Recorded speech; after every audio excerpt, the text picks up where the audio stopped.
Por favor, el INAI tiene básicamente dos tareas principales, que es el garantizar el derecho al acceso a la información y garantizar el derecho universal de los ciudadanos de la protección de datos personales.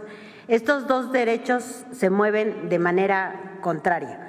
Mientras acceso a la información se trata de la máxima publicidad de la información pública, protección de datos es proteger al ciudadano de sus datos personales, como son biomédicos, como son su INE, como son sus datos bancarios, etcétera. Estos dos derechos incluso están regulados por leyes distintas y en otros países los estándares internacionales es que lo tengan organismos diferentes. Entonces, la propuesta que nosotros estamos haciendo al capturar el INAI es que la parte de acceso a la información, que es el derecho público a conocer todas las estadísticas y el comportamiento del Estado, de los gobiernos, vaya a un órgano desconcentrado que le vamos a llamar Transparencia para el Pueblo.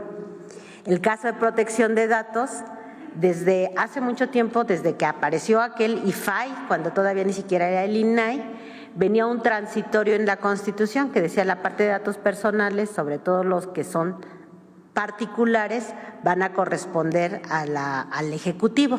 Dice, en tanto el Ejecutivo decida qué dependencia lo haga, lo hará el IFAI. La Constitución, la última reforma, también le da esa facultad de llevar la protección de datos directamente a la Secretaría Anticorrupción y Buen Gobierno, y entonces esa va a quedar dentro de la Secretaría. La siguiente, por favor. ¿Cuáles son los cambios que tuvo la Constitución? Primero, para saber qué vamos a modificar en la ley. Lo más importante que se mantiene, que es el derecho al acceso a la información pública, en el caso de acceso a la información. La publicación obligada de información, que esa también se mantiene, y los medios de defensa en caso de que la información solicitada no sea proporcionada para que pueda ejercer su derecho ciudadano. ¿Y qué es lo que cambia? Lo que cambia básicamente son las autoridades encargadas de garantizar que se tenga ese acceso a esa información. Por ejemplo, a nivel federal, hasta antes de la reforma solo era el INAI, después de la reforma van a aparecer 18 autoridades, que corresponde al Ejecutivo Federal, al Legislativo, al Judicial, a los sindicatos y a todos los autónomos. En el caso local o entidades, en el caso a nivel estatal y municipal, antes también se tenían nada más 32 organismos homólogos al INAI, o sea, autónomos, ya también ahora van a tener también por ejecutivo, por legislativo, por judicial y también por sus autónomos. Eso es lo que cambia. La siguiente, nosotros estamos convencidos y plenamente de que se tiene que garantizar y mantener el derecho a la información, por lo tanto no se restringe ni se limita nada de lo que ya ha sido público en información. Se mantienen todas las obligaciones que existen hasta ahorita y además se amplía la obligación de mantener informado a la ciudadanía para seguir informando al pueblo. En el caso de datos personales, también se garantiza la protección de los datos personales, no solo los que tenemos los entes públicos que somos sujetos obligados, sino también los que tienen las empresas, decíamos, como los bancos, etcétera, ¿no? Se mantiene la verificación del cumplimiento de las obligaciones y los medios de defensa de los ciudadanos. ¿Qué es lo que cambia? Lo que cambia, al igual que en el caso de acceso a la información, en lugar de tener un organismo garante a nivel federal, ahora vamos a tener 16, decíamos, por los poderes legislativo, judicial, los autónomos, partidos políticos, y a nivel local lo mismo. En el caso de datos personales en posesión de particulares, se mantiene lo que siempre se ha mantenido, que es la regulación, y se mantiene a nivel de federal y lo hace la Secretaría de Anticorrupción y Buen Gobierno. La siguiente, por favor. Entonces, en el esquema actual, digamos, estaban permitidos hasta 7 comisionados y obviamente al volverse un órgano menos dispendioso, pues nada más vamos a tener un titular y entonces de 7 pasamos a 1. Hay homólogos en el INAI a nivel que son los que revisaban los municipios, Ahora, en la propuesta de ley nosotros proponemos que sean las autoridades del Ejecutivo local los que ayuden a los municipios. Esto es conociendo y sabiendo que los municipios no tienen la infraestructura suficiente ni los recursos, también sean apoyados y arropados, no solo por el Estado, sino también a nivel federal. Y ahorita vamos a decir cómo, que es el siguiente paso, la Plataforma Nacional de Transparencia. La Plataforma Nacional de Transparencia es donde contiene toda esta información de todos los datos que ya se han estado construyendo durante varios años de acceso público. Esta plataforma no estaba regulada en ley. Para garantizar su prevalencia y que se mantenga y se preserve y que se cuiden todos los datos históricos y para garantizar que se va a mantener al menos la misma información, si no es que más, la plataforma va a estar regulada ahora en la ley. O sea, nosotros proponemos que la plataforma se regule en ley y eso se le da la garantía y la permanencia de la ley. En los medios ha habido aparentemente una preocupación de que si se va a violar o no la información que hay en la plataforma.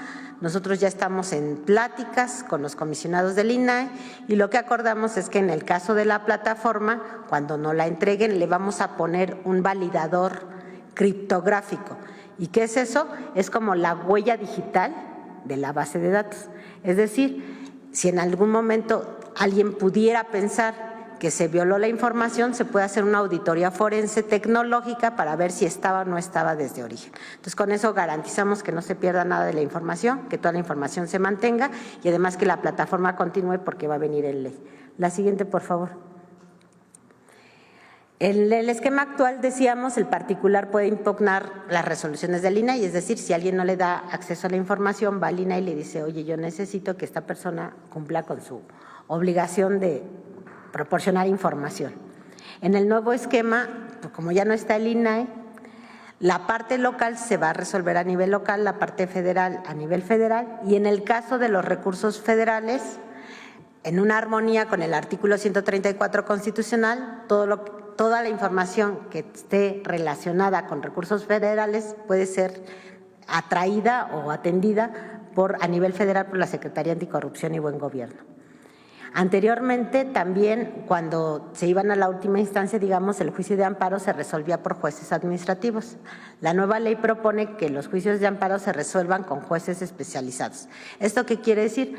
Muchos de los juicios o de los amparos que se llevaban a cabo cuando se iban a la última instancia con el Poder Judicial, el juez resolvía, pero en términos de procedimiento y no resolvía el fondo.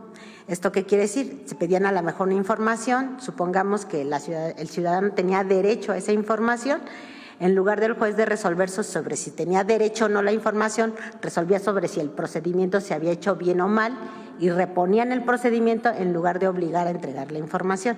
Entonces, eso es lo que cambia y nos vamos a la materia que es a que resuelva de fondo. Viendo las estadísticas que tiene actualmente el INAI en sus cargas de trabajo, nosotros identificamos que el 80% actual del trabajo que tiene el INAI va a recaer en la Secretaría Anticorrupción y Buen Gobierno y todo esto lo podemos atender con el 35% nada más de la estructura que actualmente tiene el INAI. Es decir, vamos a tener un ahorro del 65% en la organización.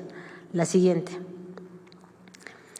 Otro tema importante que no estaba regulado en ley era la coordinación, en lo que le llaman el Sistema Nacional de Transparencia. Es como todos estos entes nos organizamos y nos coordinamos porque el derecho al acceso a la información es universal y todos tenemos que tener todos los mismos criterios. Y también sabemos que no estamos, digamos, creciendo a la misma velocidad todos los municipios, todos los estados y la federación.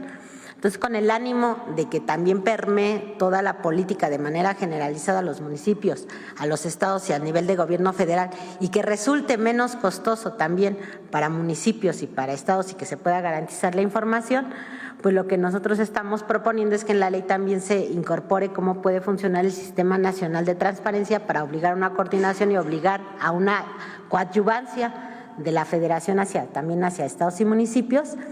Y actualmente, que está regulado en lineamientos internos del INAI, el Sistema Nacional tiene 36 integrantes y se está proponiendo mantener la coordinación. Como es un poco más amplio, van a ser ahora 40, pero además vamos a agregar los sistemas porque también en las entidades federativas, pues en lugar de haber uno va a haber más. Entonces vamos a tener subsistemas por entidad federativa, donde cada subsistema va a estar presidido por el Ejecutivo local. Este Sistema Nacional de Transparencia lo que hará es establecer la política general en la materia para que sea acorde a todos los niveles y poderes de gobierno y se va a coordinar con todas las autoridades que son las responsables de garantizar el acceso a la información. La siguiente, por favor. ¿Esto en qué se traduce? ¿En qué cambios legales se traduce? Bueno, como antes había una ley general para el INAI y una ley federal para el Ejecutivo, para la Secretaría Anticorrupción y Buen Gobierno, esas dos ya no son necesarias, nada más se requiere una y entonces se abroga la Ley Federal de Transparencia y Acceso a la Información Pública y prevalece como una nueva ley por los cambios constitucionales, la Ley General de Transparencia y Acceso a la Información Pública, la Ley Federal de Protección de Datos Personales en posesión de sujetos obligados, que son la información que tenemos nosotros como entidades públicas, la Ley Federal de Protección de Datos Personales en posesión de particulares, llámese bancos, y la Ley Orgánica de la Administración Pública. Esos son los cambios que nosotros estamos proponiendo para poder asumir los cambios de la reciente reforma constitucional. Les cuento, señora presidenta. Muy bien.